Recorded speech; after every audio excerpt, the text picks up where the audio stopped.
everyone. I'm so excited to be here with Cynthia Siadat, right? Siadat?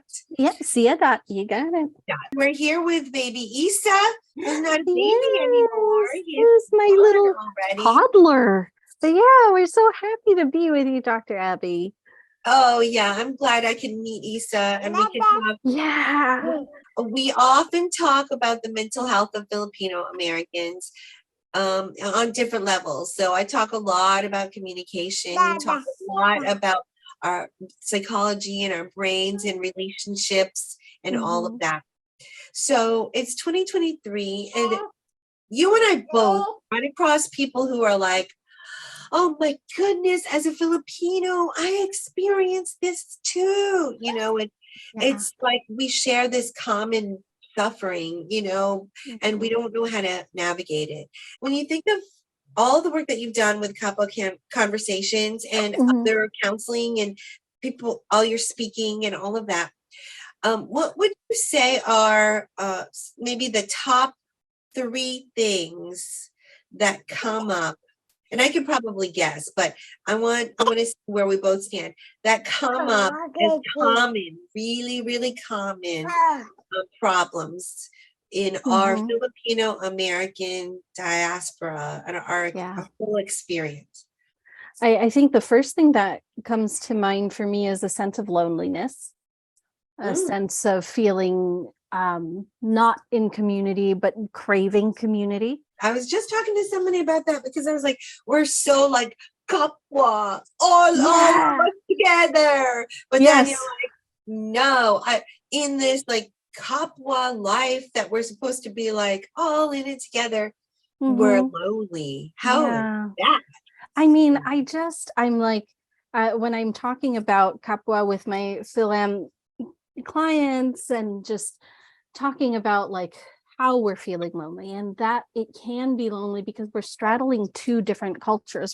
We're straddling being Filipino, being collective, having the internal kind of experience of being able to feel what another is feeling, right? And like having that in our bones. It's not like a presupposition of what somebody else is feeling or experiencing. It's like, oh, we can relate. We can't always articulate, but we can relate. And I think one of the things is a sense of loneliness and like a disconnection. We're not Filipino for the Filipino enough for the Filipinos. We're not American enough for the Americans. Yeah. And then trying to figure out where we fit in. Another common thing I'm encountering is like how to navigate having our own aspirations and having our sense of obligation to our family. It's like how do we feel guilty moving far away or having a job that requires us to be, you know, there more often than at home, maybe. Yeah. So you said navigating our own aspirations, but then dealing with obligations. And I'm thinking that's related to me worrying about what other people think. And meeting the expectations of others, which is all totally related. It's because it's the whole like and the whole utang na loob, like what, you will not do that for me, you know, after all done, after everything I've done for you.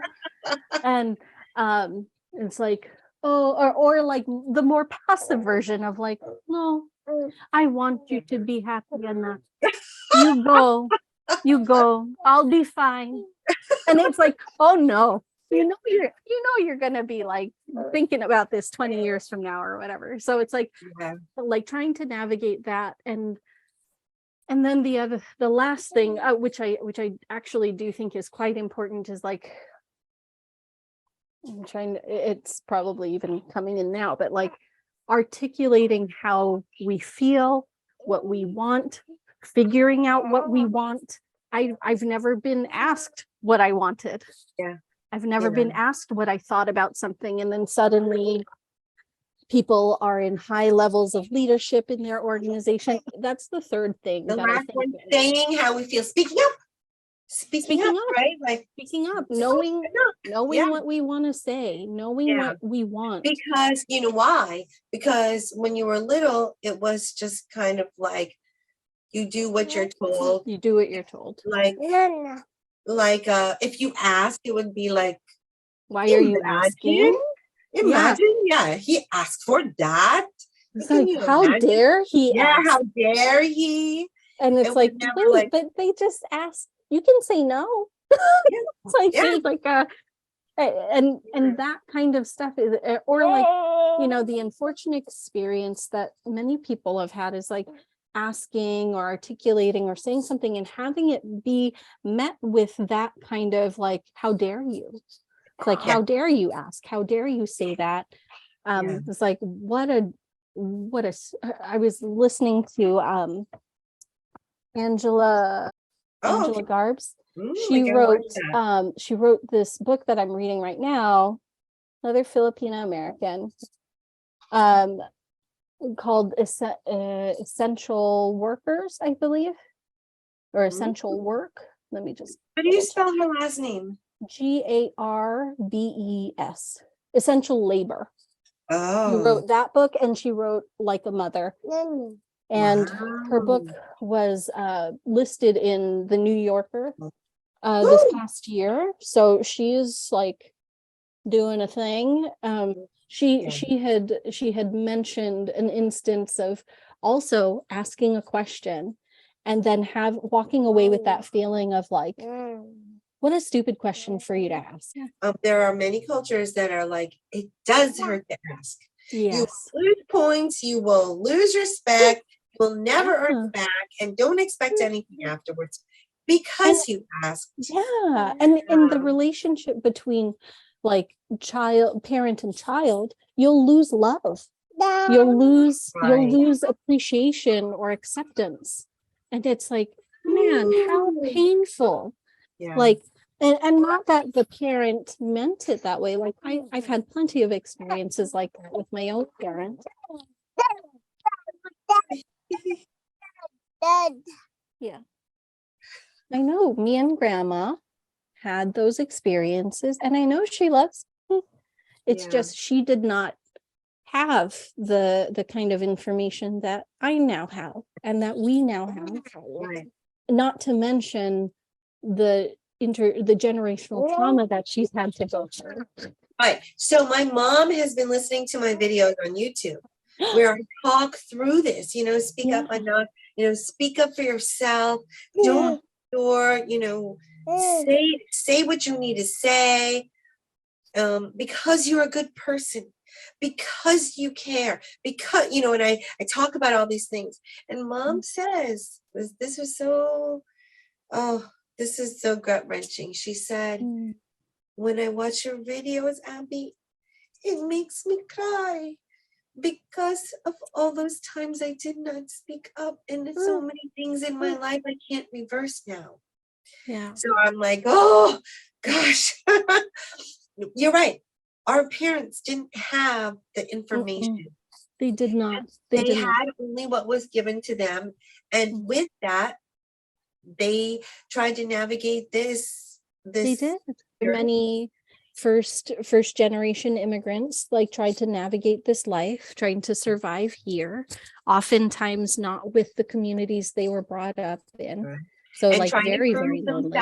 To the ones who were back in the Philippines, I did the right thing. I did the right thing, sending money back home, even if you don't have enough for the people who are in your own home. That kind of I am going to show you what I can do. I'm going to show you that I'm okay. And that survival kind of instinct. And and that's, I think something I find myself also commonly talking with people about and witnessing people's healing over is just the acknowledgement of the pain that some of their parents' behavior caused them. Yeah. And then the acceptance of that my parent was doing the best they could. Yeah. When I get to see somebody's healing journey with that, I am just it moves me within the spirit of kapwa and in the spirit of pakikiramdam and bayanihan and all of our beautiful values, like, I think that that's true. I think we are healing more than just us when we heal. There's a really big transformation that happens Mhm. because Yeah. you know what it is we put our parents on this pedestal, like, Yeah. you're the parent, you should have known what was right. Yeah. And Yeah. and I'm wrong. But then when you realize our parent wasn't so perfect, or and isn't now, just because a parent says something doesn't mean that it's the end all. Yeah. So to be able to pull that authority away from them, not in a disrespectful way, but in a Yeah. way to better understand them. It's like humanizing them. Humanize them. They Yeah. are What? imperfect, infallible, fallible humans just like we are. And Right.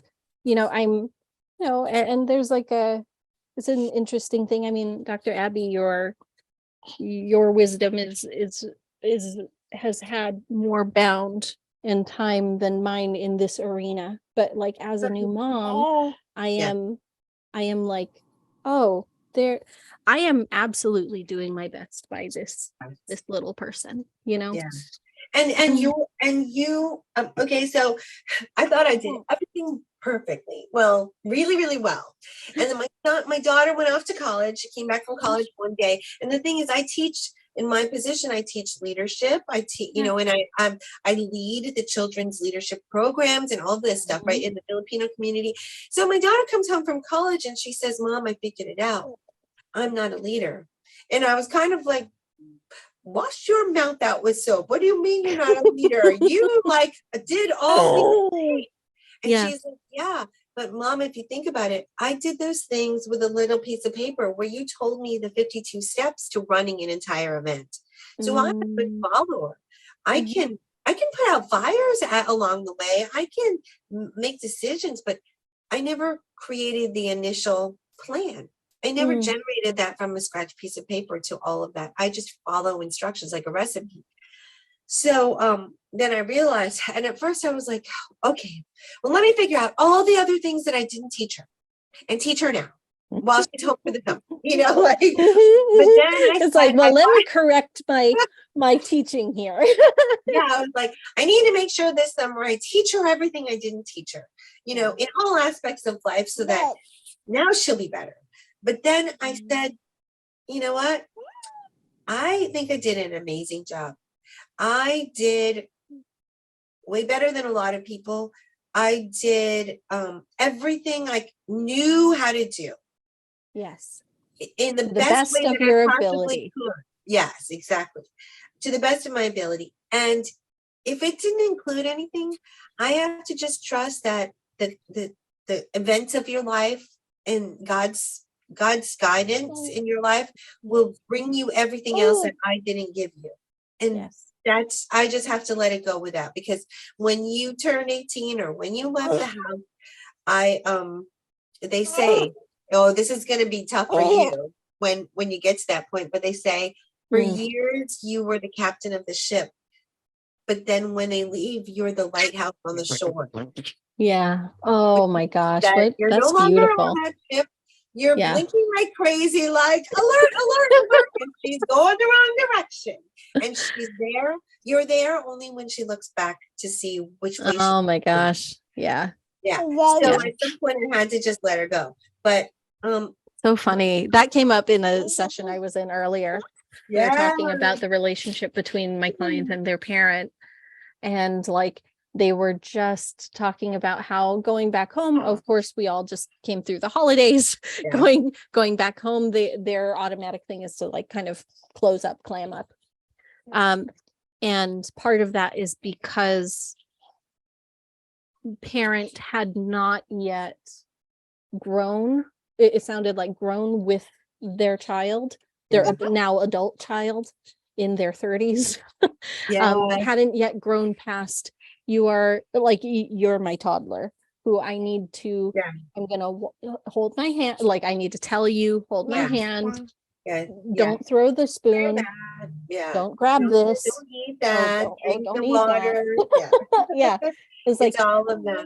It's like we will need to, and I get to learn from parents who were parents before me, but like I'm learning, at least intellectually. I know it's just going to be way different in practice, but like intellectually, I think something I'm gleaning is I will have to challenge myself to grow with him. My 20, 23, and 25 right now. And at one point I said, Ryan, you're older now. So I'm going to release you from mom points. You don't need to please me. You need to make the best decisions for your life, whether it's to move to Timbuktu or whatever it is, for your career or for college, for whatever. You go where you're going to go, and I will be fine. I want you to do well and be happy in your life.